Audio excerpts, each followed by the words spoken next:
6:08 de la mañana, retomamos ampliación de noticias y como habíamos adelantado al inicio del programa, está previsto que hoy se debata en el Pleno del Congreso la prórroga de este registro para la minería informal, REINFO, por 2 años más. Un sistema que realmente no ha funcionado, hemos agotado debates al respecto, ¿no? Y que en el Congreso se insiste extender, pero por 2 años más, es decir, todo 2026 y todo 2027, a pesar de las advertencias de los especialistas que más bien señalan que hay que depurar este registro porque se ha prestado para encubrir a muchos mineros ilegales. Está con nosotros el señor Natale Primo, abogado especialista en Derecho Constitucional, y queremos agradecerle su presencia en el programa y, por supuesto, preguntarle en materia constitucional cómo se puede enmarcar esta discusión que el día de hoy se va a llevar a cabo en el Parlamento. Muy buenos días y muchísimas gracias, doctor Primo, por estar con nosotros. Muy buenos días, Mávila. Muy buenos días, Fernando. Buenos días, estar como siempre con ustedes. Mire, Mávila, respecto a su reflexión, el tema no es un tema de plazos. El tema es un tema de que simplemente se está haciendo una prórroga claramente inconstitucional y que no responde, diríamos, a un interés sincero de atacar el tema de la minería artesanal o pequeña minería, sino que lo que busca es simplemente correr los tiempos, mantener un statu quo que ha demostrado que no solamente afecta al medio ambiente, sino que no es, diríamos, que es un engañamuchachos. Y eso no lo digo yo, sino que el Tribunal Constitucional, en una sentencia de abril de este año, estableció mire, esta sentencia tuvo 4 votos por declararla improcedente por un tema procesal, sí, y tuvo 3 votos singulares, pero los 7 magistrados, establecieron que no era posible que en el proceso de formalización minera se contemple una suerte de inmunidad penal para quienes se dedican a esta actividad y que no garanticen estándares de responsabilidad social y medioambiental, en primer lugar.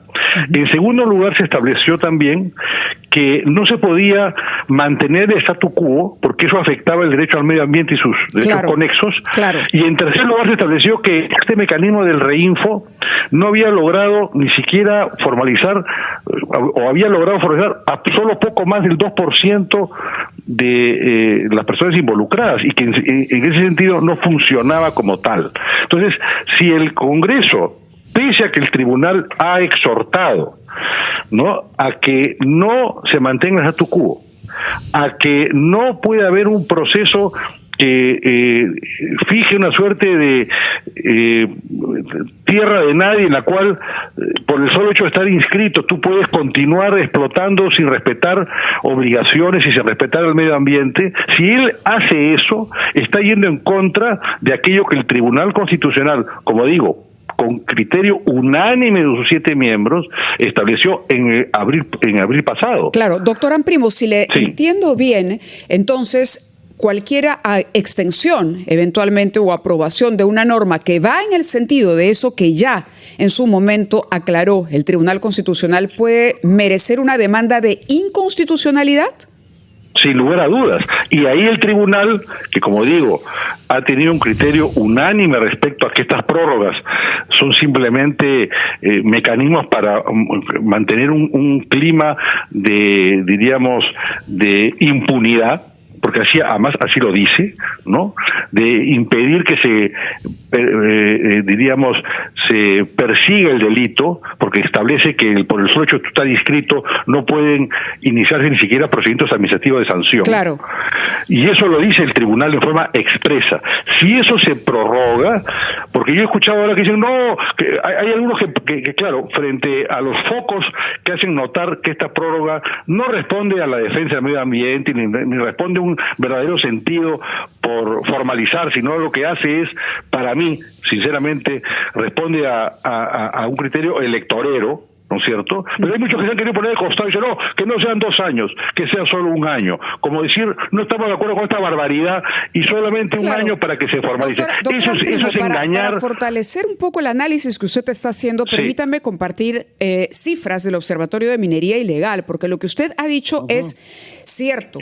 El observatorio advierte que esta nueva ampliación vulnera la Constitución porque se convierte en un obstáculo para la fiscalización ambiental y favorece la minería ilegal. Más de 80.000 sujetos se inscribieron al proceso de formalización minera, ¿no? Apenas 2% ha culminado. Y esto significa que más del 98% continúa entonces operando fuera de estándares ambientales y legales. Y la Constitución garantiza justamente que cualquier persona no puede estar expuesta a un daño ambiental de esta naturaleza. Para ponerlo en sencillo, es decir, la Constitución no permite que un río se contamine y que eso a su vez contamine a la población que utiliza el agua de ese río. Mire, por supuesto, Mávila, lo que dice la sentencia que le hago mención, le voy a leer literalmente, ¿no?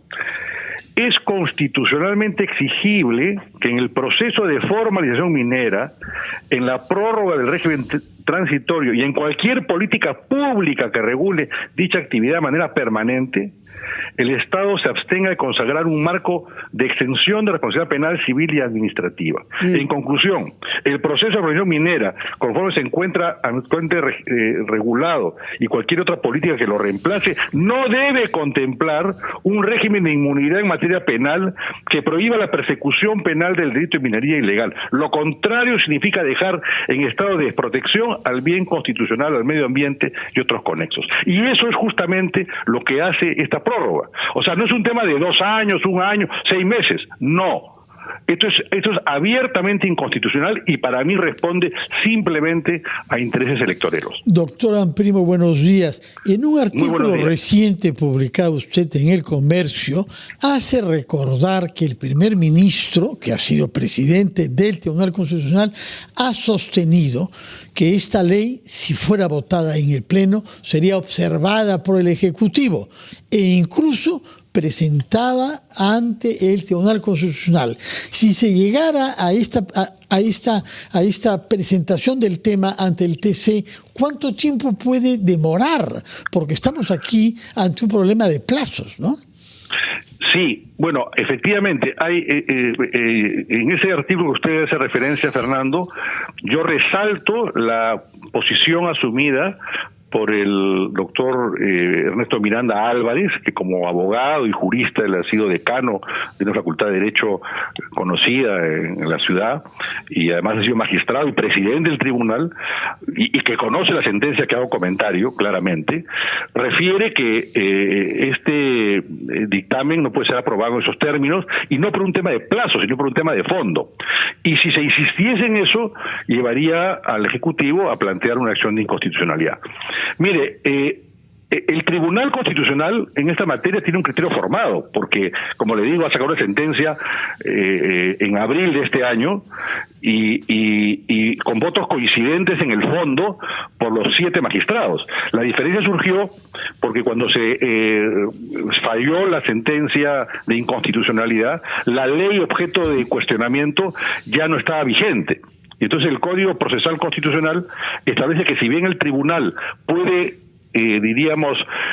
ampliar la revisión a la nueva normativa, eso solamente se puede hacer si la normativa es exactamente igual, y eso no ocurría en este caso para 4 magistrados. Pero en el tema de fondo, los 7 señalaron el tema en los términos que yo le he comentado. Entonces, más allá de los plazos que contempla el código, que son presentar la demanda, se corre traslado por 30 días, en fin, yo calculo que esto no debería demorar, porque el tribunal ya se pronunció, como le digo, sobre el tema de fondo en abril de este año.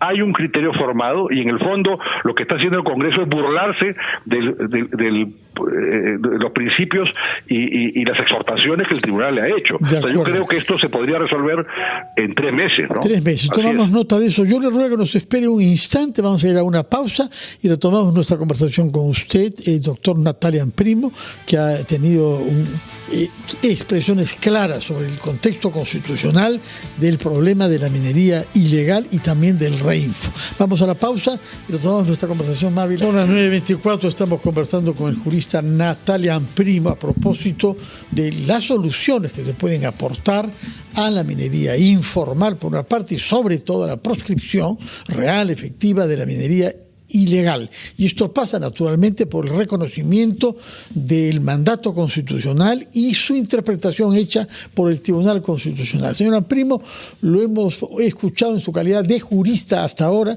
pero yo recuerdo que usted ha sido parlamentario también. Por esa razón me permito preguntarle, ¿cómo interpreta usted que haya no una, sino varias bancadas, más de la mitad de ellas, que parecen prescindir de las consideraciones constitucionales, tanto más que postulan a la reelección en algunos casos o llevan a candidatos que son parte de ese movimiento de los Reinfo, por lo menos? Bueno, fíjese, Fernando, yo diría que pareciera que los promotores y los adherentes a esta propuesta poco les importa el Estado de Derecho y el respeto a los fallos del Tribunal Constitucional. Y como digo, responden más bien a una suerte de posición electorera, ¿no? Porque fíjese, el Tribunal, en su fundamento 83, dice lo siguiente: este Tribunal constata que mediante el proceso de formalización minera se ha establecido una exención de responsabilidad penal por el solo hecho de estar inscrito en un registro cuya inefectividad ha sido comprobada. Y a pesar de que existe evidencia lo suficientemente sólida sobre los peligros reales asociados a la pequeña minería y a la minería artesanal cuando se lleva a cabo de manera ilegal. En tal sentido, al existir esta exención de responsabilidad penal, se ha incurrido en un incumplimiento del deber de garantizar el derecho al medio ambiente sano y equilibrado, lo cual también incluye el deber de sancionar y reparar que emanan las exigencias de la Constitución ecológica. Entonces, yo no puedo entender cómo bancadas,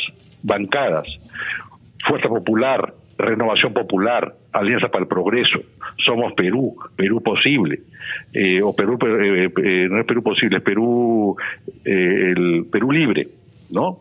Juntos por el Perú, Bloque Magisterial, Bancada Socialista, pese a lo claro de la sentencia del tribunal y de su exhortación, parece que se zurran en todo y se prorrogan, como si se pudiese mantener un statu quo que el propio tribunal, con criterio unánime de sus integrantes, ha proscrito y ha establecido que eso no puede continuar. Vulnera derechos que están enmarcados en la Constitución. Así es. Ahora, yo quisiera preguntarle o pedirle una palabra sobre las disposiciones complementarias, porque no se trata solamente de extender, ampliar el Reinfo, sino además dejar fuera causales de exclusión, ¿no? En la primera disposición complementaria, final del dictamen, se ordena no solo la suspensión de los procedimientos de exclusión que ya están en trámite, sino además que se paralice el inicio de nuevos procesos de exclusión. Dice, se suspende temporalmente la tramitación e inicio de los procedimientos administrativos del Reinfo previstos en el artículo 8 del Decreto Supremo 001-2020 de Energía y Minas y en el artículo 14 del Decreto Supremo 018-2017 del mismo sector. ¿Cómo entender? Porque estas consideraciones estarían entrando en el dictamen que se votaría en el Pleno prácticamente de contrabando, es decir, va mucho más allá de ampliar. Estamos hablando de blindar ese registro.